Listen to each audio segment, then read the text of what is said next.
जय जय श्री राधे। गुरु जी दंडवत प्रणाम। प्रणाम प्रणाम काली प्रणाम। इस प्रातःकालीन सत्र में मैं परम वंदनीय आचार्य जी चरणों का सादर अभिवंदन करता हूँ। इस सत्र में उपस्थित विराजमान सभी रसिक श्रोतागण, सुधीजन, वैष्णवजन, सभी भक्तगणों के चरणों में मेरा सादर प्रणाम। इस कथा सत्र में कथा व्यास के रूप में विराजमान हमारे प्रातः स्मरणीय परम वंदनीय आचार्य चरणों से निवेदन करता हूं कि वे अपनी भागवती कथा रस सुधा से हम सभी को आप्यायित करें, अभिसिंचित करें, कृतकृत्य करें। जय जय श्री राधे। दंडवत प्रणाम। ओम अज्ञानतिमिरान्धस्य ज्ञानाञ्जना शलाकया चक्षुरुन्मिलितं येन तस्मै श्रीगुरवे नमः। श्रीचैतन्यमनोभीष्टं स्थापितं येन भूतले स्वयं रूपः कदा मह्यं ददाति स्वपदान्तिकम्। वन्देऽहं श्रीगुरो श्रीयुतपदकमलं श्रीगुरो वैष्णवांश्च श्रीरूपं साग्रजातं सहगणरघुनाथान्वितं तं सजीवम् साद्वैतं सावधूतं परिजनसहितं कृष्णचैतन्यदेवं श्रीराधा कृष्णपादान् सहगणललिता श्रीविशाखान्वितांश्च। हे कृष्णा करुणा सिन्धो दीनबन्धो जगत्पते गोपेश गोपिका कान्त राधाकान्त नमोऽस्तुते। तप्तकाञ्चन गौराङ्गी राधे वृन्दावनेश्वरी वृषभानुसुते देवी प्रणमामि हरिप्रिये। नमो महावदान्याय कृष्णप्रेम प्रदायते कृष्णाय कृष्णचैतन्य नाम्ने गौरत्विषे नमः।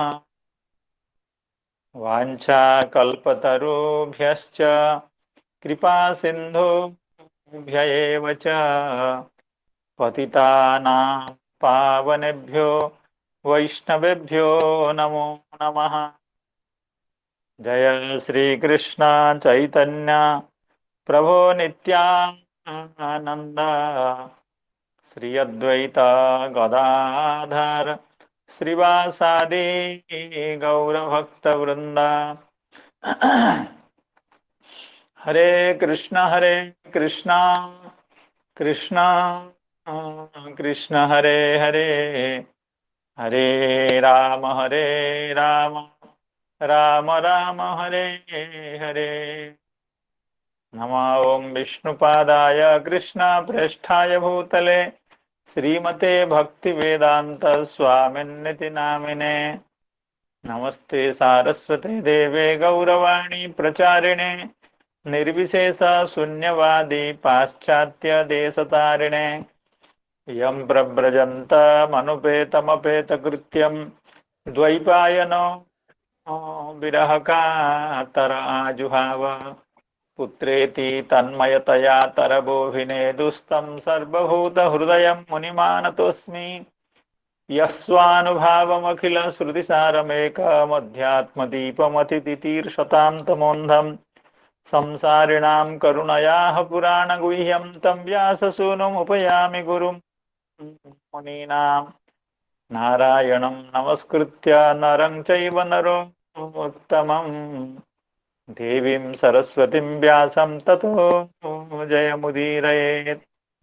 नष्टप्रायेष्वभद्रेषु नित्यं भागवत सेवया भगवत्युत्तम श्लोके भक्तिर्भवति नैष्ठिकी शृण्वतां स्वकथां कृष्णः पुण्यश्रवणकीर्तनः हृद्यन्तस्थो ह्यभद्राणि विधुनोति सुहृत्सताम्।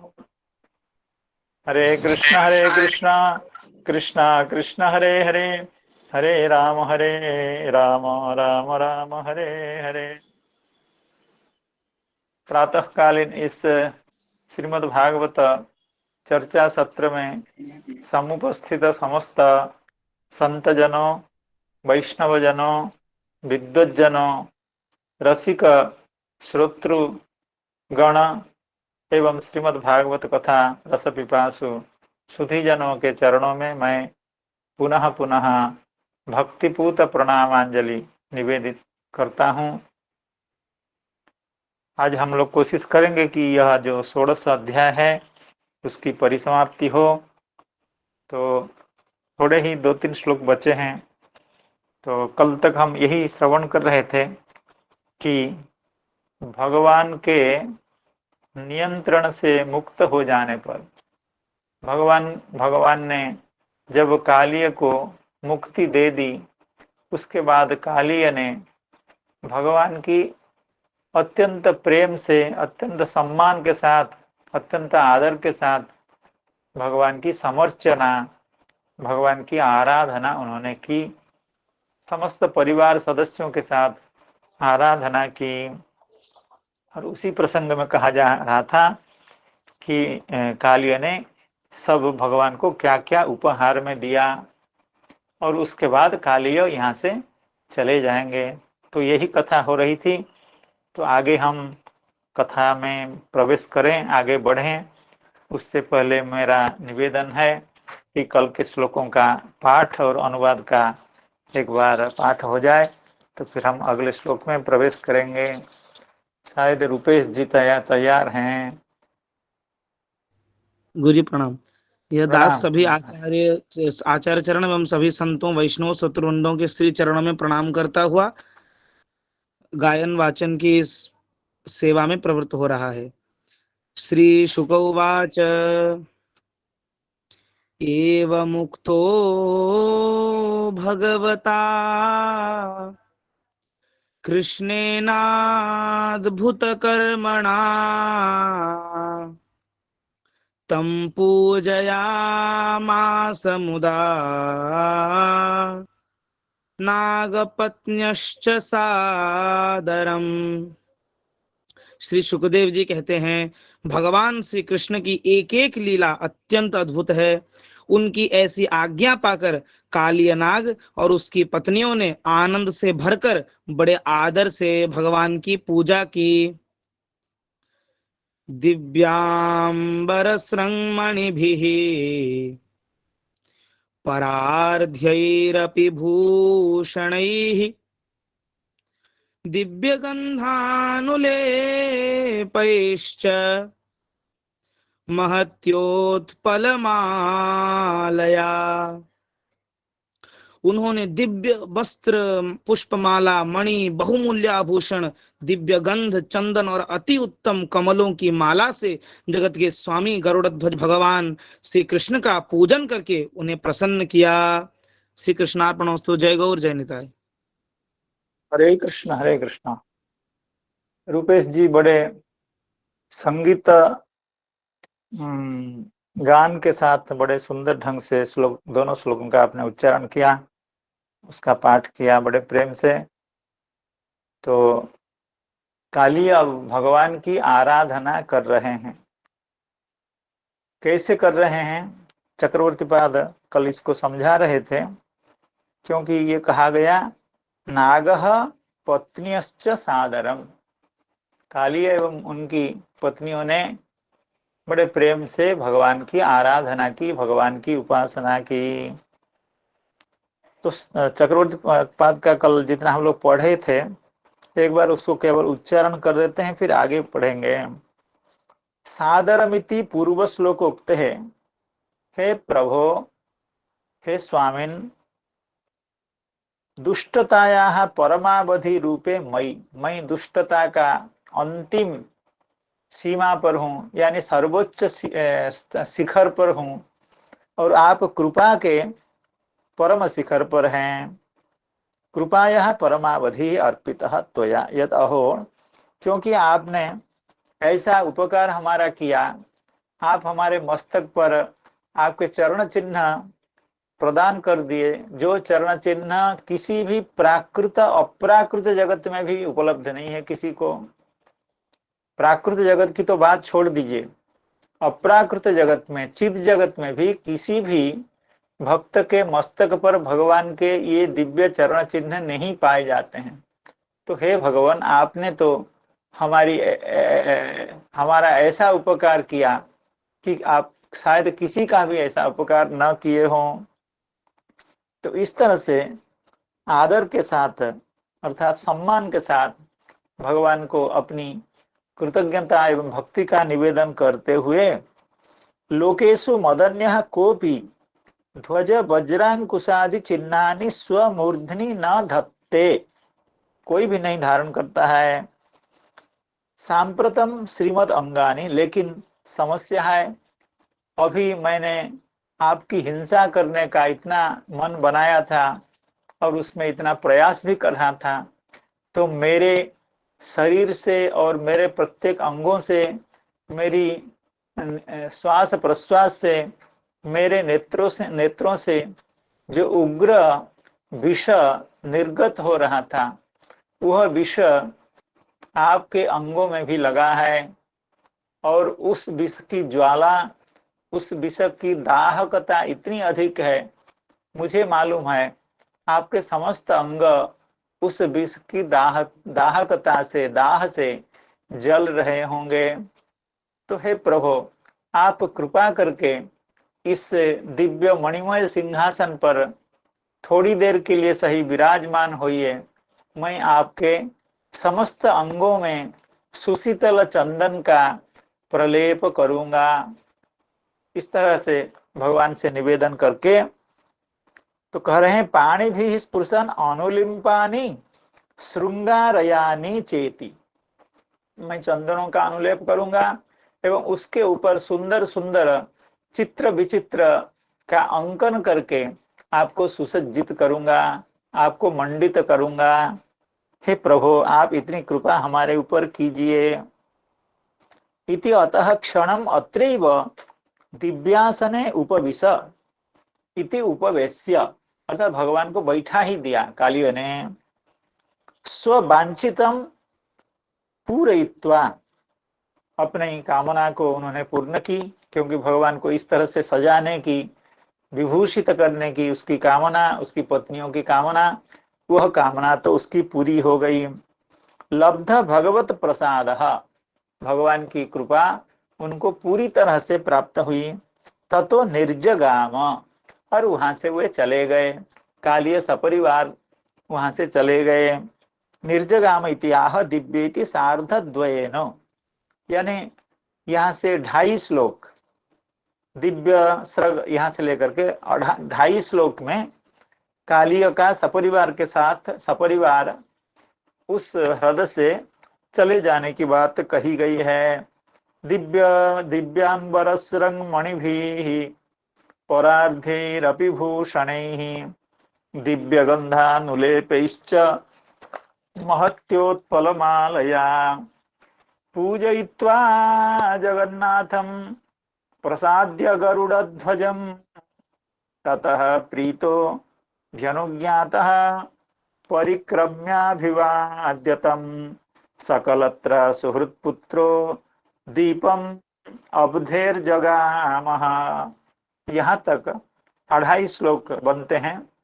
अब्धे है द्वीपम जगाम, अवधि का यानी समुद्र के मध्य में स्थित जो रमण का द्वीप है, वहां पर वे चले गए।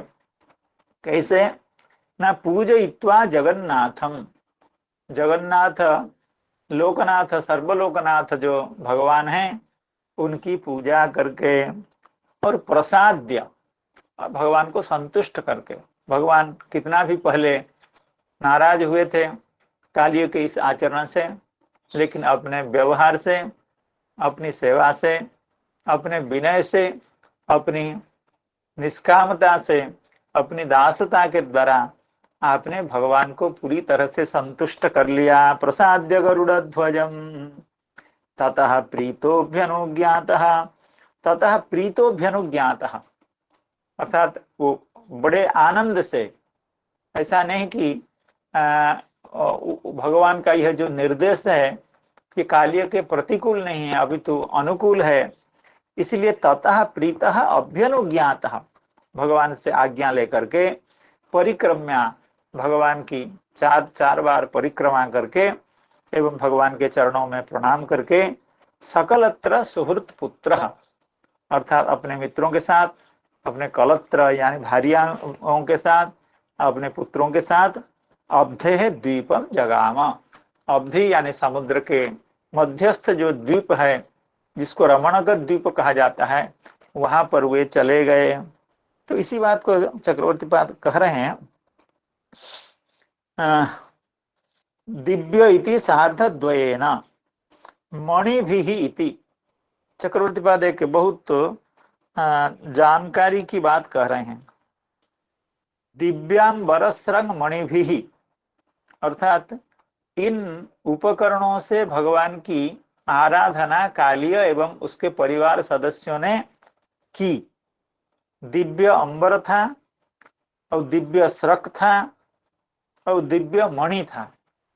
तो इस मणि पर श्री चक्रवर्ती पाद कुछ विशेष बात कह रहे हैं। मणि भी रीति कृष्ण प्रादुर्भाव काले तद वक्षस्थ एव आसीत यह कौस्तुभः स एव तस्य नरलीलत्व शोभा व्याघाता भावार्थम तदैव अलक्षितः कालीय कोशागार मध्ये प्रविष्टः अभूत। बहुत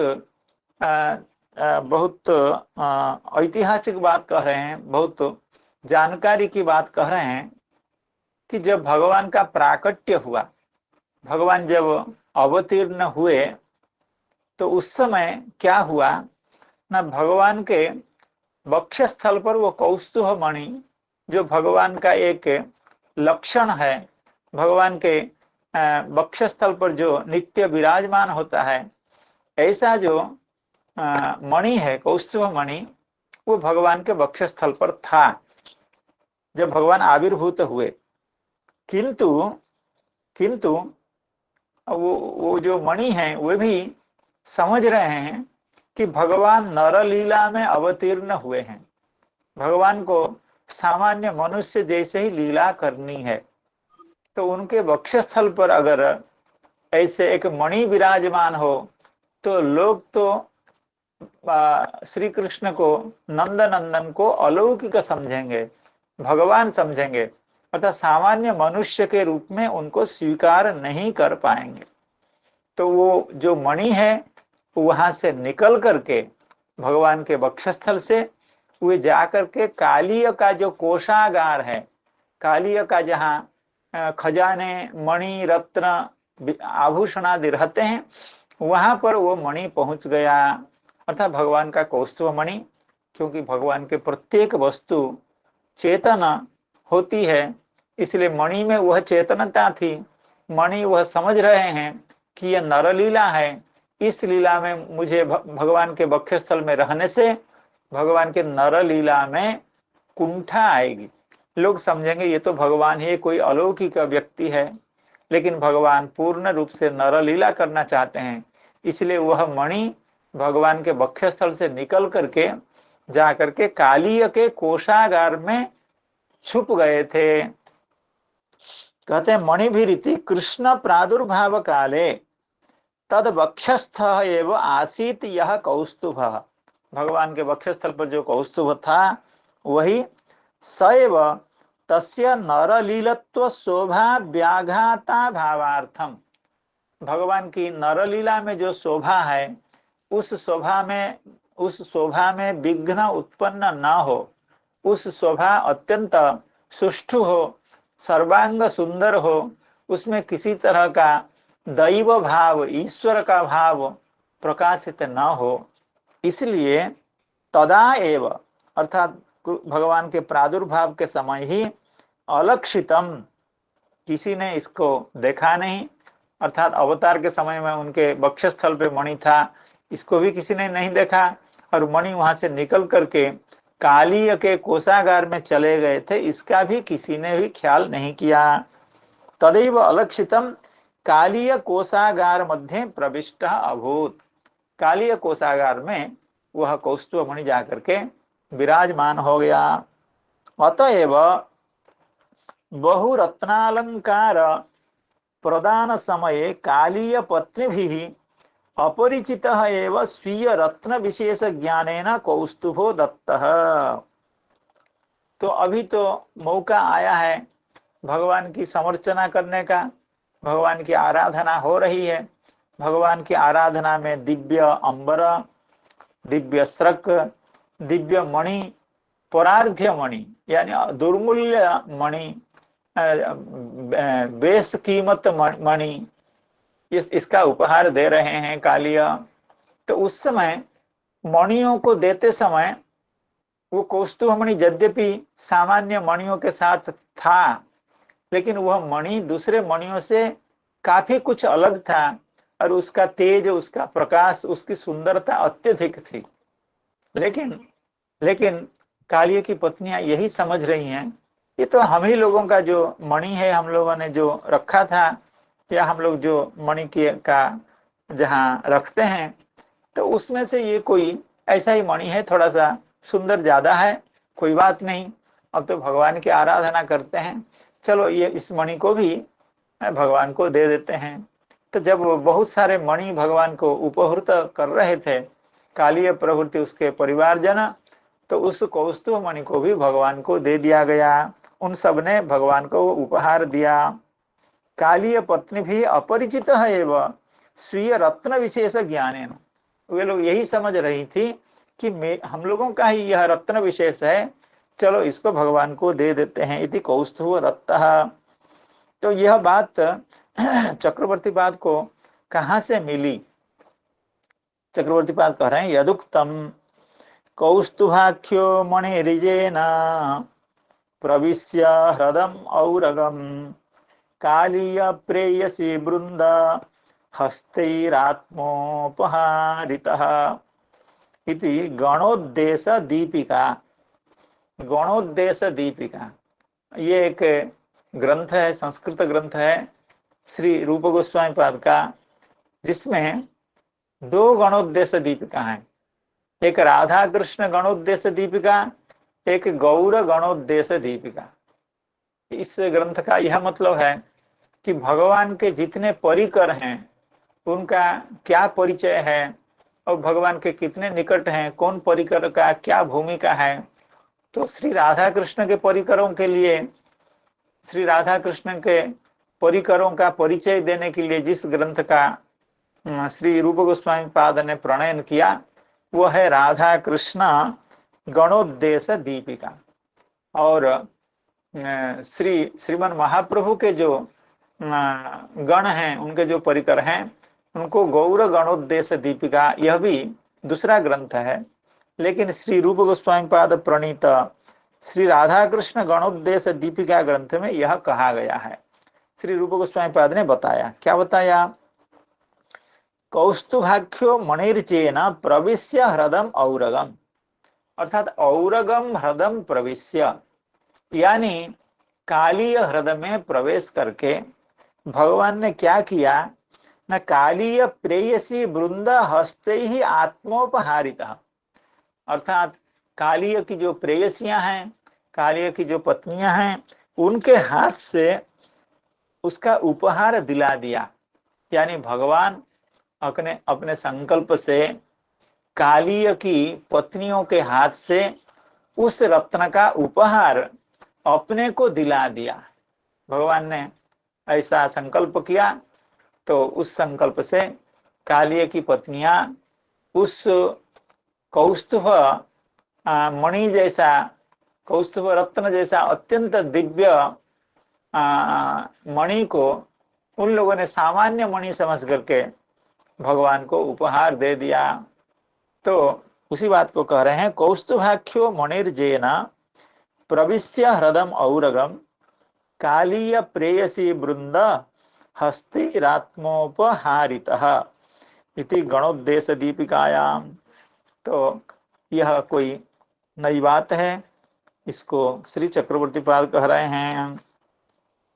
दिव्यांबरस्रं मणिभिः परार्ध्यैरपि भूषणैः दिव्यगन्धानुलेपैश्च महत्योत्पलमालया पूजयित्वा जगन्नाथं प्रसाद्य गरुडध्वजं ततः प्रीतोऽभ्यनुज्ञातः परिक्रम्याभिवाद्यतम्। तो इसका सामान्य अर्थ तो हम लोगों ने श्रवण किया। पूजयित्वा जगन्नाथम, भगवान जगन्नाथ श्री नंदनंदन की पूजा करके एवं गरुड़ध्वज जो भगवान है उनको प्रसन्न करके प्रसाद्य गरुड़ध्वजम ततः प्रीतोऽभ्यनुज्ञातः, अर्थात भगवान के द्वारा अभ्यनुज्ञात होकर के भगवान की आज्ञा लेकर के बड़े प्रेम के साथ वहां से भगवान का उन्होंने परिक्रमा की।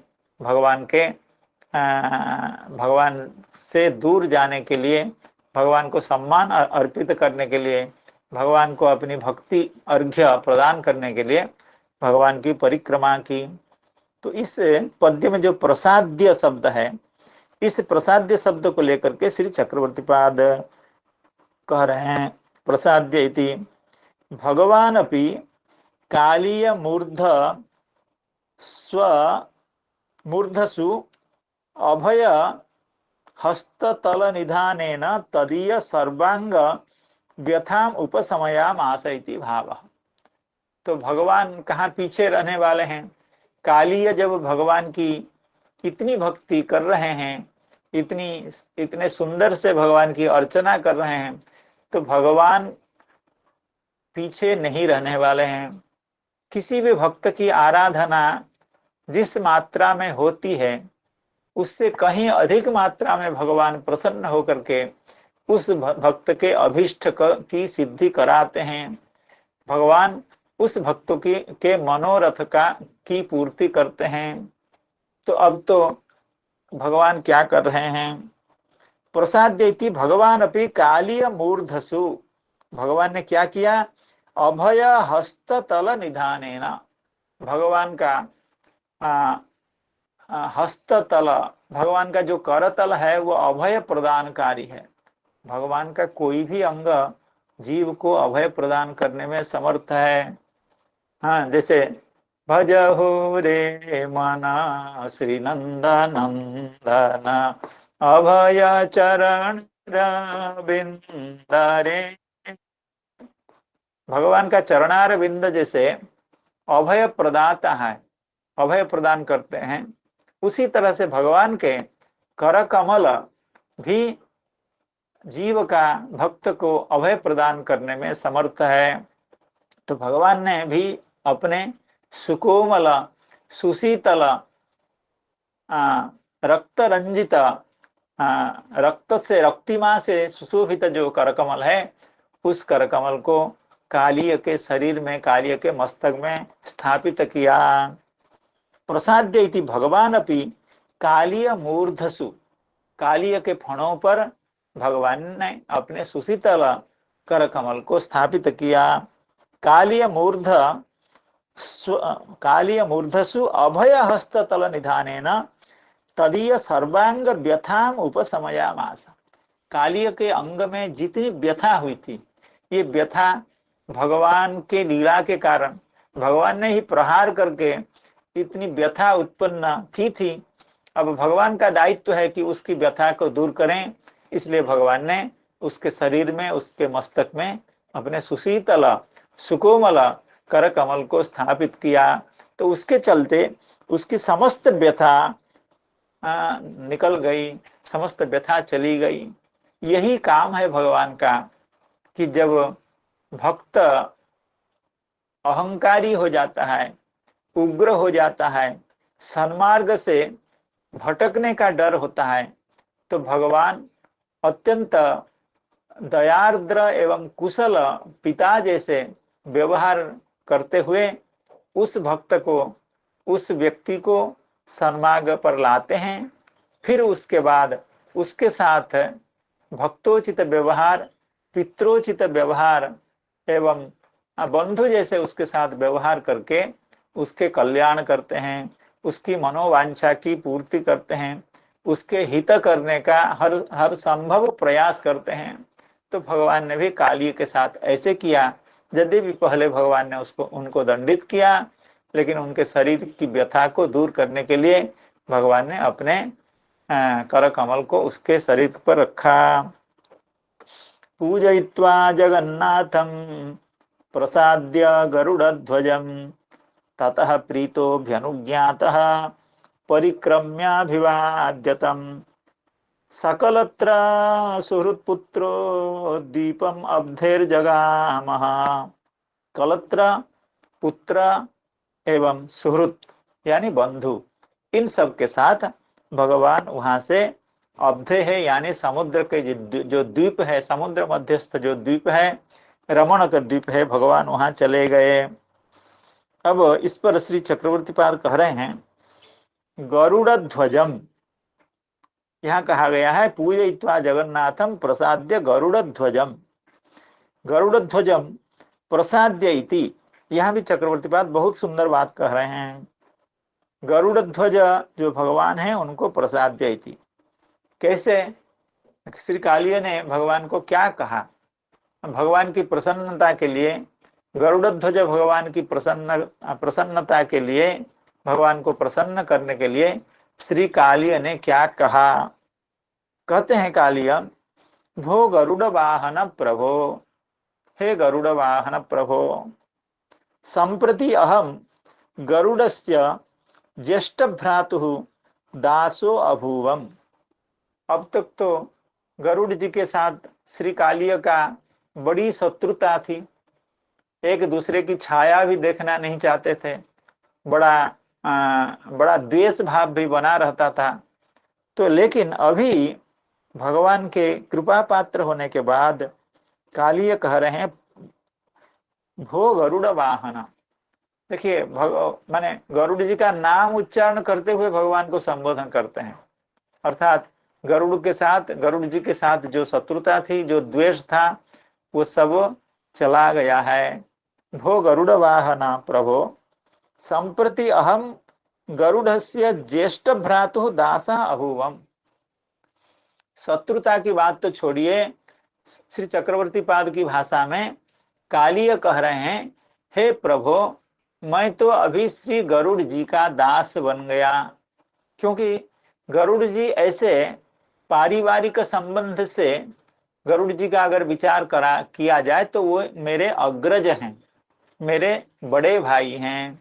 लेकिन आपके परम भक्त होने के कारण, आपके सर्वश्रेष्ठ भक्त होने के कारण मैं तो उनका दास भी बन गया, क्योंकि ये जो गरुड़ हैं और काली हैं, ये कश्यप महर्षि की जो पत्नी थी, कश्यप महर्षि की अनेक पत्नियां थीं, उनमें से 2 पत्नियां थी, एक तो कद्रु और एक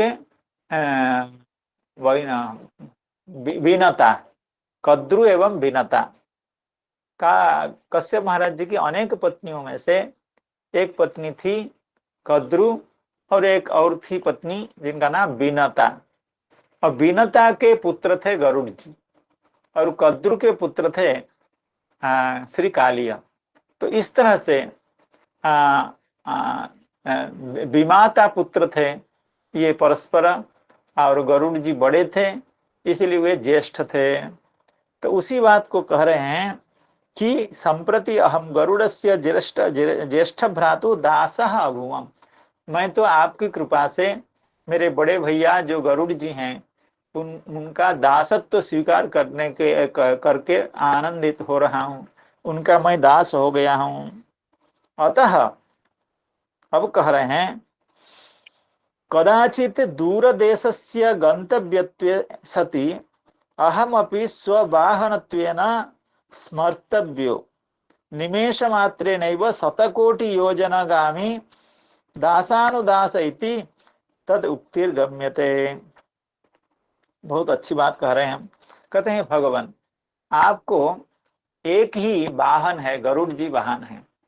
तो लोग तो वाहन अपना चेंज करना चाहते हैं, परिवर्तन करना चाहते हैं थोड़ा सा आनंद प्राप्ति के लिए। तो मेरा आपसे यह निवेदन है, हमारे बड़े भैया गरुड़ जी आपके वाहन तो हैं, इसमें कोई समस्या नहीं, कोई संदेह नहीं है, लेकिन आप हमको भी अपने वाहन के रूप में कभी कभी व्यवहार किया कीजिए, यह आपकी बड़ी कृपा होगी। क्या कह रहे हैं?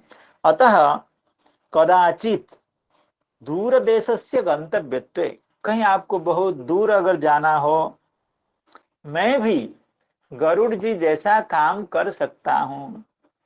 कहते हैं स्ववाहनत्वेन स्मर्तव्य निमेष मात्र नैव शतकोटि योजना गामी। मैं तो शतकोटि योजना, मैं कोटि कोटि योजना मैं निमेष मात्र न आपको लेके पहुंचा सकता हूं। अर्थात जैसे गरुड़ जी की सेवा है उसी तरह की सेवा मैं आपको प्रदान कर सकता हूं। और दूसरी बात है, मैं दासानुदास हूं, आपके दास गरुड़ जी हैं, मैं उनका दास बन गया हूं। इसलिए हे भगवान, हे प्रभु, कृपा करके आप हमारा भी बीच बीच में स्मरण कर लिया कीजिए, ताकि मैं आपकी वह सेवा कर पाऊं जिस सेवा को हमारे अग्रज एवं हमारे आराध्य श्री गरुड़ जी कर रहे हैं। शतकोटि योजनगामी दासानुदास इति तदुक्तिर गम्यते। अर्थात श्री कालिय ने भगवान से इस तरह की भी प्रार्थना की। अब कह रहे हैं अतः कालियारूढ़ एव कंस निर्दिष्ट कृष्ण मथुराम जगाम इति पौराणिकी कथा क्वचित श्रूयते। श्री चक्रवर्तीपाद इस प्रसंग में कहते हैं कि कालिय की यह जो कामना थी, इस कामना की पूर्ति भगवान ने की भी। कब की पूर्ति? कहते हैं कि किसी किसी पुराणों में, किसी शास्त्रों में यह भी वर्णन पाया जाता है, जब कंस ने अक्रूर महाराज जी को भेज करके भगवान श्री कृष्ण एवं श्री बलराम को मथुरा में बुलाया था हिंसा करने के लिए, उनको मारने के लिए। तो उस समय ऐसे तो श्रीमद् भागवत में वर्णन है, अक्रूर जी के साथ भगवान आए रथ में आरूढ़ होकर के, और बहुत सुंदर यात्रा थी। अक्रूर महाराज जी की जो स्तुति और भगवान की उनके ऊपर कृपा, यमुना जी में स्नान करना, बहुत सुंदर लीला है वो। लेकिन किसी किसी पुराण में यह भी पाया जाता है कि कालिय पर आरूढ़ होकर के भगवान मथुरा आए थे। उस समय वृंदावन से मथुरा जब आए तो कालिय के ऊपर आरूढ़ होकर के आए थे। अतः कालियारूढ़ एव कंस निर्दिष्ट कृष्ण मथुराम जगाम इति पौराणिकी कथा क्वचित श्रूयते। कहीं कहीं ग्रंथ में, किसी किसी ग्रंथ में ऐसा भी सुना जाता है। अर्थात भगवान ने श्री कालिय की यह जो कामना थी कि आप हमें आपका वाहन बनाइए, गरुड़ जी जैसी सेवा प्राप्त, गरुड़ जी को जैसी सेवा प्राप्त है उस तरह की सेवा हमको भी दीजिए। तो भगवान ने उनके मनोरथ की पूर्ति भी की थी। पूजयित्वा जगन्नाथम प्रसाद्य गरुड़ध्वजम ततः प्रीतोऽभ्यनुज्ञातः परिक्रम्याभिवाद्यतम सकलत्र सुहृत्पुत्रो द्वीपम अब्धेर्जगामः। अब इस पर हमारे जीव गोस्वामीपाद श्री वैष्णव तोषणी व्याख्या में क्या कह रहे हैं उसका एक बार श्रवण कर लेते हैं। तो इससे पहले जो श्लोक था दिव्यांबर श्रृंग मणि भी, तो उस पर श्री जीव गोस्वामीपाद कह रहे हैं दिव्य इत्यादि विशेषण ही मार्त्य लौकिकतो वैशिष्ट्यम। क्योंकि भगवान को जो कालिय उपहार दे रहे हैं वो सब कुछ दिव्य था, अंबर दिव्य था, श्रक भी दिव्य था, मणि भी दिव्य थी, और वह परार्ध्य मणि अर्थात अत्यंत मूल्यवान मणि, मूल्यवान अंबर, मूल्यवान माला, ये सब दिव्य एवं मूल्यवान। तो उस पर श्री जीव गोस्वामीपाद कह रहे हैं दिव्य इति सार्धद्वयम, अर्थात दिव्य इत्यादि विशेषण ही मार्त्य लौकिकतो वैशिष्ट्यम। अर्थात वह मनुष्य लोक का वस्त्र, मनुष्य लोक के मणि, मनुष्य लोक की जो माला होती है अर्थात जड़ जगत की यानी पृथ्वी की जो माला मणि या वस्त्र होते हैं उस तरह का वो नहीं था काली ने जिसका उपहार भगवान को दिया। अतएव माल्यादीना विष दोषा स्पर्शादिकम च ज्ञेयम। श्री जीव गोस्वामी पाद ऐसा क्यों कह रहे हैं? क्योंकि वह संपूर्ण कालीय का जो भवन था यानी हृदय में उनका जो निवास था वो संपूर्ण स्थान विषाक्त था। विषाक्त स्थान वो दूसरे के लिए भले ही घातक हो लेकिन कालीय एवं उसके परिवार के लिए तो घातक नहीं हो सकता है, क्योंकि वे तो उसी स्वभाव के हैं और उसमें ही उनका जन्म है या वृद्धि है। तो कहने का यह मतलब हुआ कि कालीय के समस्त पदार्थ विषाक्त थे, हम लोगों के लिए विषाक्त थे, वो सर्पों के लिए विषाक्त वो नहीं था, सर्पों के लिए वो तो स्वाभाविक था। तो लेकिन श्री जीव गोस्वामी पाद का कहना है जिन मणियों का, जिन वस्त्रों का, जिन मालाओं का उपहार भगवान को श्री कालीय ने दिया वह सब दिव्य था, इसलिए उसमें विष दोषा स्पर्शादिकम, अर्थात उसमें कालीय या सर्प का जो विष है वह विष से उसका स्पर्श नहीं था, इसलिए उसको दिव्य कहा गया। दिव्य होने का यही मतलब है कालीय के विष का उसके साथ असंस्पर्श था, अस्पर्श था, कोई संबंध नहीं था। प्रायः तेषाम संकल्प सिद्धत्वम च। एक दूसरी बात कह रहे हैं ये सब वस्त्र आभूषण आदि कालीय ने जिसका प्रदान किया ये सब संकल्प से सिद्ध हुए, अर्थात कालीय ने संकल्प किया, भगवान के इतने बड़े भक्त, और इससे पहले भी हम व्याख्या में यह श्रवण कर चुके हैं कि कालीय जब संकल्प करते हैं तो उनके दो हाथ निकल आते हैं, तो भगवान को यह हाथ जोड़ करके प्रणाम करते हैं। तो कालीय कोई हम आप जैसे सामान्य व्यक्ति नहीं थे, कालीय भगवान के सिद्ध भक्त थे, इसलिए वो उनके संकल्प से यह सब काम वो कर पा रहे हैं। तो उसी तरह से अब जो जीव गोस्वामी पाद यह भी कहना चाहते हैं जब यह सब लीला घटित हो गई, जब यह हृदय निर्विष हो गया, विषमुक्त हो गया, या कालीय एवं सर्प जाति की, कालीय के परिवार के सदस्यों का जो विष का स्वभाव था वो जब नष्ट हो गया, तब कालीय ने संकल्प किया कि भगवान की अर्चना मैं करना चाहता हूं। तो उस समय वस्त्र आभूषण आदि उपस्थित हुए, इसलिए कह रहे हैं तेषाम संकल्प सिद्धत्वम च। तो इसलिए कालीय ने जिन वस्तुओं का उपहार भगवान को दिया उसमें विष का संस्पर्श नहीं था। अगर विष का संस्पर्श होता तो भगवान जब उसको धारण करते तो भगवान को भी विष ज्वाला का सहन करना पड़ता, लेकिन ऐसी बात नहीं थी। और पूजयित्वा जगन्नाथम जगताम नाथम पूजयित्वा, जगन्नाथ जो श्री नंदनंदन है, श्री कृष्ण है, उनकी पूजा करके, क्यों? तत्पूजया एव इह लोके परत्र च जगति सर्वत्रैव स्वतो मंगलम वृत्तम, अर्थात भगवान जगन्नाथ हैं, उनकी पूजा से जगत के समस्त सभी की पूजा हो जाती है, यानी भगवान की आराधना से सभी की आराधना हो जाती है, सर्वत्र मंगल फैल जाता है। बहुत प्रसिद्ध श्लोक है श्रीमद् भागवत में, हम लोग बार बार श्रवण करते हैं। यथा तरोर्मूल निषेचनेन तृप्यन्ति तत्स्कंध भुजोपशाखाः प्राणोपहाराच्च यथेन्द्रियाणाम तथैव सर्वारणमच्युतेज्या, अर्थात अच्युत की इज्जा, भगवान की आराधना उस तरह से है जैसे वृक्ष के जड़ में, वृक्ष के मूल में जल प्रदान करने से संपूर्ण वृक्ष की पुष्टि अनायास हो जाती है। उसी तरह से भगवान की आराधना करने वालों के लिए समस्त जगत ऐसे ही प्रसन्न हो जाता है, क्योंकि प्रत्येक जगत के प्रत्येक प्राणी को कोई प्रसन्न करना अगर चाहे तो वो असंभव है। तो भगवान को प्रसन्न करने के माध्यम से ही जगत को प्रसादित किया जा सकता है। तो परत्र च जगति सर्वत्रैव स्वतो मंगलमृतम गरुड़ध्वजं प्रसाद्य इति श्री गरुड़ादपि भयं निवृत्तम इति भावः।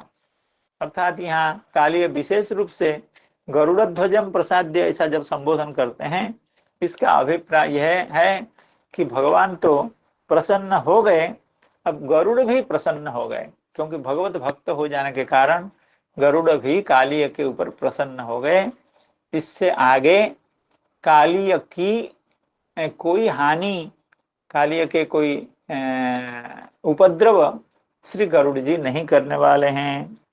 श्री गरुड़ादपि भयम निवृत्तमिति भावः। प्रीतः संतुष्ट मना, अर्थात उनकी आराधना से भगवान संतुष्ट होकर के उनके ऊपर प्रसन्न हुए हैं। प्रीतः संतुष्ट मना यद्वा तस्मिन् प्रीतः जात प्रीति ही, क्या ऐसे संतुष्ट हुए या कालिय के ऊपर संतुष्ट हुए, ये भी अर्थ है। प्रीत शब्द का यह भी अर्थ है तस्मिन् प्रीतः, यानी कालिय में वो भगवान प्रीत हुए, कालिय के प्रति भगवान प्रीत हुए। यद्यपि तस्य गमनेन कलत्रादि सहितस्यैव तस्य गमनं स्वतः एव संभवति, तथापि सकलत्र इति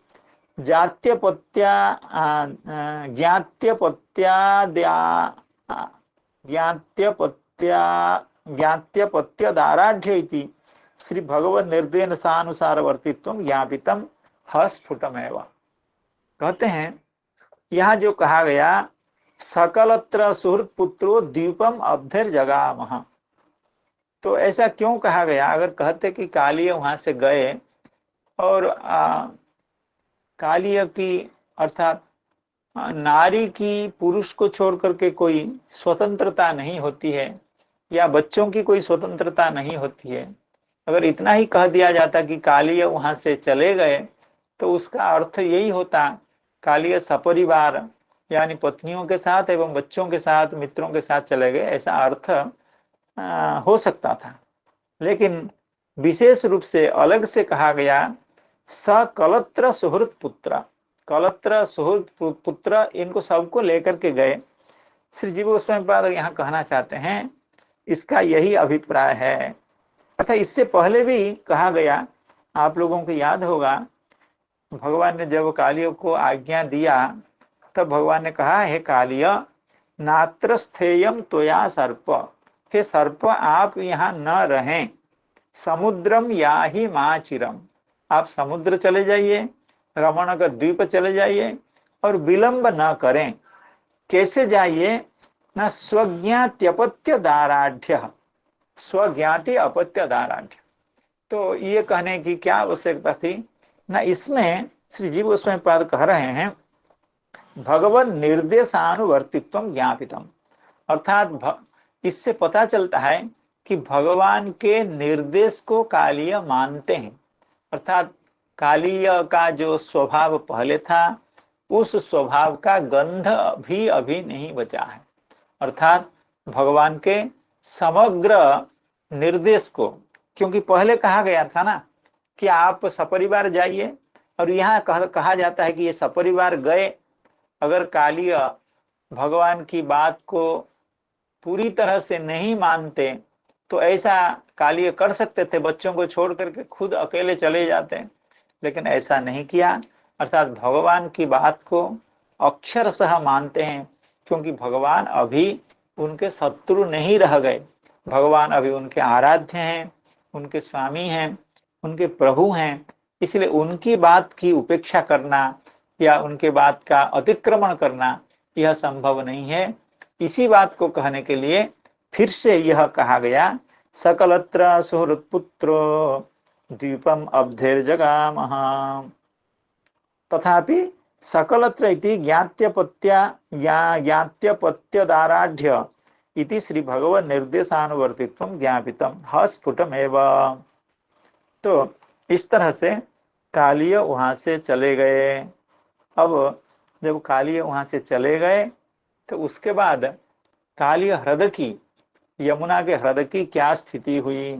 कहते हैं तदैव सामृत जला यमुना निर्विषा भवत अनुग्रहाद भगवतः क्रीडामानुषरूपिणः तदैव सा मृतजला यमुना निर्विषा भवत् अनुग्रहात् भगवतः क्रीडामानुषरूपिणः। भगवतः अनुग्रहात् यानी भगवान के अनुग्रह से, भगवान की कृपा से। कैसे भगवान? क्रीडा मानुष रूपिणः, क्रीड़ा के लिए, लीला के लिए, भक्तों को सुख देने के लिए जो आवश्यक लीला है, उस लीला को करने के लिए जिन्होंने मनुष्य का स्वरूप धारण किया है, क्रीडा मानुष रूपिणः भगवतः अनुग्रहात् सा यमुना तदैव अमृत जला, वह यमुना तुरंत ही उसी समय कालिय के चले जाने के बाद वह यमुना अमृत जला हो गई। और कैसे हो गई? निर्विषा हो गई, विष शून्या हो गई। अब देखिए इस पद्य में कहा गया यमुना निर्विषा, तो यमुना के निर्विष होने में कहने की क्या जरूरत है, क्योंकि यमुना तो पहले से ही निर्विष थी। क्योंकि हम लोग पहले श्रवण कर चुके हैं, यह जो ह्रद था वो यमुना जी से थोड़ा सा हट करके था, दूर था, और इस यमुना ह्रद का जो विष था, इस ह्रद का जो विष था वह यमुना जी में संपृक्त नहीं होता था, अर्थात इस विष का यमुना जी में प्रभाव नहीं था। इसलिए लोग यमुना के जल का पूरी तरह से, अच्छे तरह से, बड़े प्रेम से उसका उपयोग करते थे, स्नान पान आदि करते थे। तो लेकिन इस श्लोक में कहा गया यमुना निर्विषा भवत, ये क्या रहस्य है, इसको श्री जीव गोस्वामी पाद प्रकाशित करेंगे। पहले हम लोग चक्रवर्ती पाद की बहुत थोड़ी सी एक टीका है, एक पंक्ति की है, उसको पढ़ लेते हैं। अनुग्रहात् भगवतः क्रीडा मानुष रूपिणः, क्रीडा मानुष रूपिणः। तो क्रीडा मानुष रूप, क्रीडार्थम जो मानुष रूप, क्रीड़ा के लिए जो मनुष्य स्वरूप, ऐसा स्वरूप जिसका है वे क्रीडा मानुष रूपी। यहाँ अत इनी ठनऊ, जैसे धनम अस्य अस्ति धनी, तो इनी प्रत्यय हुआ है, यानी क्रीड़ा के लिए जो मानुष स्वरूप है, ऐसा स्वरूप जिनको हो वे क्रीडा मानुष रूपी हैं। चक्रवर्ती पाद यहाँ एक विशेष बात कह रहे हैं, नित्य योगे इन्हीं, क्रीडा मानुष रूप शब्द से इन्हीं प्रत्यय होकर के क्रीडा मानुष रूपी, और उसका षष्ठी एकवचन में क्रीडा मानुष रूपिणः ऐसा प्रयोग हुआ है, ऐसे रूप की सिद्धि हुई है।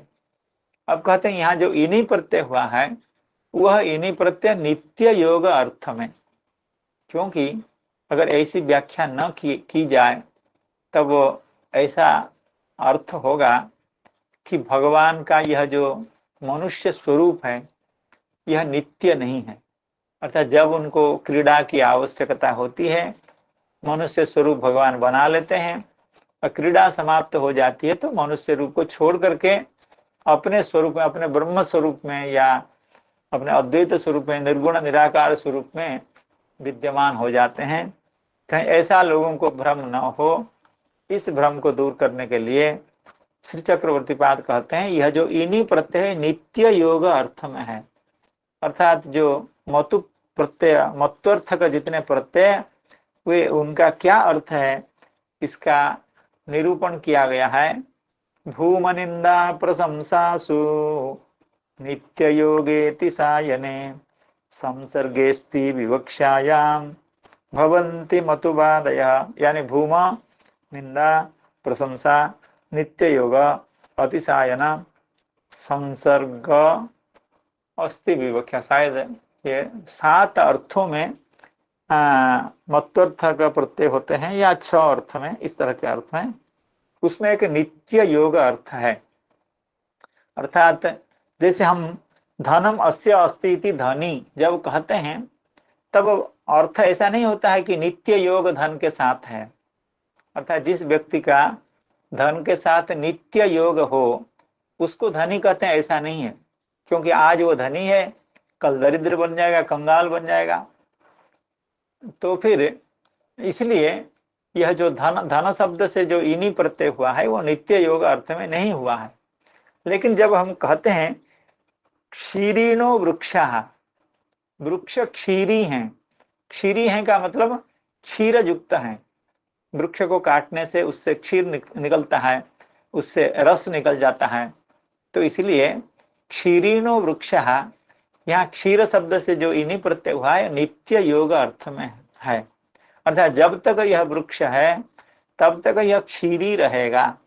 इसलिए इनी प्रत्यय के द्वारा नित्य योग अर्थ प्रकाशित हुआ है। तो उसी तरह से क्रीड़ा मानुष रूपिणः, यहाँ क्रीड़ा मानुष रूप शब्द से जो इनी प्रत्यय हुआ है वह इनी प्रत्यय नित्य योग अर्थ में हुआ है। अर्थात भगवान का क्रीड़ा के लिए यह जो मानुष स्वरूप है यह कोई सामयिक स्वरूप नहीं है, यह कोई तात्कालिक स्वरूप नहीं है, यह नित्य योग है। अर्थात भगवान नित्य मनुष्याकार हैं। भगवान श्री कृष्ण का जो मूल स्वरूप है वो नराकृति पर ब्रह्म है। तो इसलिए यहाँ जो क्रीड़ा मानुष रूपिणः यहाँ जो इनी प्रत्यय हुआ है वो नित्य योग अर्थ में हुआ है। इस तरह की व्याख्या श्री चक्रवर्ती पाद कर रहे हैं। तदैव सामृत जला यमुना निर्विषा भवत अनुग्रहाद भगवतः क्रीड़ा मानुष रूपिणः।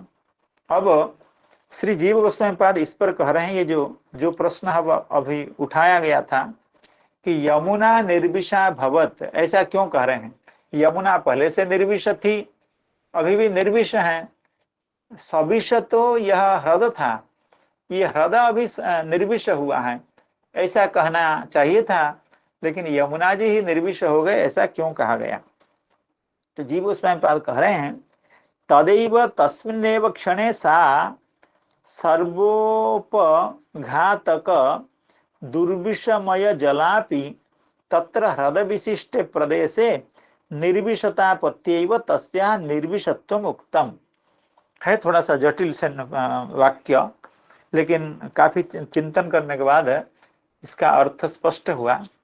यह जो तदैव तस्मिन्नेव क्षणे, यह वैष्णव तोषणी व्याख्या में ये शब्द नहीं है, दो शब्द, ये बृहद वैष्णवी तोषणी व्याख्या में है। तो उनको मिला करके ऐसा अर्थ लग रहा है कि जब यह लीला हो रही थी, कालीय जब अत्यंत उग्र अवस्था में पहुंच गया था, जब भगवान को विनष्ट करना चाहता था, भगवान को मारना चाहता था, तो उस समय उसका क्रोध इतना अधिक बढ़ गया था, उसके शरीर से विष का निर्गम इतना अधिक हो रहा था, काफी दूर दूर तक वो विष फैल रहा था। तो वहां से निकटवर्ती जो यमुना जी हैं वो भी उस समय सविष हो गई थी, विषयुक्त हो गई थी। अर्थात केवल काली ह्रद उस समय विषयुक्त नहीं था, काली ह्रद से निकटवर्ती जो यमुना जी हैं, अर्थात यमुना जी का जो प्रदेश, जो स्थान ह्रद से ज्यादा दूर नहीं है, वह स्थान भी सविष हो गया था, वो भी विषयुक्त हो गया था। अगर हम यमुना निर्विषा भवत ऐसा न कहें तब अर्थ ऐसा हो जाएगा कि जब कालीय उस ह्रद से निकल गए, वह ह्रद निर्विष हो गया, लेकिन यमुना जी का जो अंश सविष हो गया है उस अंश का क्या होगा? वो निर्विष हुआ कि नहीं? क्योंकि ह्रद से कालीय निकल गए, ह्रद सविष था, वो निर्विष हो गया, लेकिन यमुना जी का जिस अंश में अभी लीला के कारण सविष हो गया था वो निर्विष हुआ कि नहीं? इस तरह का संदेह कहीं हम लोगों के मन में न आए, इस संदेह को निराकरण करने के लिए श्री सुखदेव गोस्वामी कह रहे हैं तदैव सामृत जला यमुना निर्विषा भवेत अनुग्रहाद भगवतः क्रीड़ा मानुष रूपिणः। तो भगवान की कृपा से, आप सब संत जनों के अशेष आशीर्वाद से, शुभेच्छा से भगवान की कथाओं का हम लोग निरंतर श्रवण कीर्तन कर पा रहे हैं। तो इसके साथ ही यह 16 अध्याय की पूर्ति आज हो रही है। भगवान की इच्छा से कल इसका पाठ होगा एवं इसका अनुवाद का भी पाठ होगा। तो आज की कथा को यहीं समाप्त करने से पहले समस्त वैष्णव जनों के, भक्तजनों के चरणों में पुनः पुनः प्रणाम निवेदन करते हुए आज की कथा का विश्राम करते हैं। और अगले सप्ताह में हम लोग कोई पहले से अनुभव तो नहीं है, लेकिन श्री जयकांत जी की इच्छा है कि उनके यहाँ जाकर के श्रीमद् भागवत की कथा, विशेष कथा की जाए। तो हम लोग जाने की कोशिश कर रहे हैं। हरे कृष्ण प्रभु जी भी पहुँच रहे हैं, हम भी पहुँच रहे हैं। क्या होगा ये सब भगवान जाने, क्योंकि ऐसा कुछ कभी किया नहीं है। जो भला बुरा जो होगा वो सब आप जानिए, आप लोग आशीर्वाद दीजिए। तो इसी बात के साथ आज मैं वाणी को विश्राम देना चाहता हूँ। हरे कृष्णा कृष्णा कृष्णा हरे हरे, हरे राम राम राम हरे हरे। जय ग्रंथ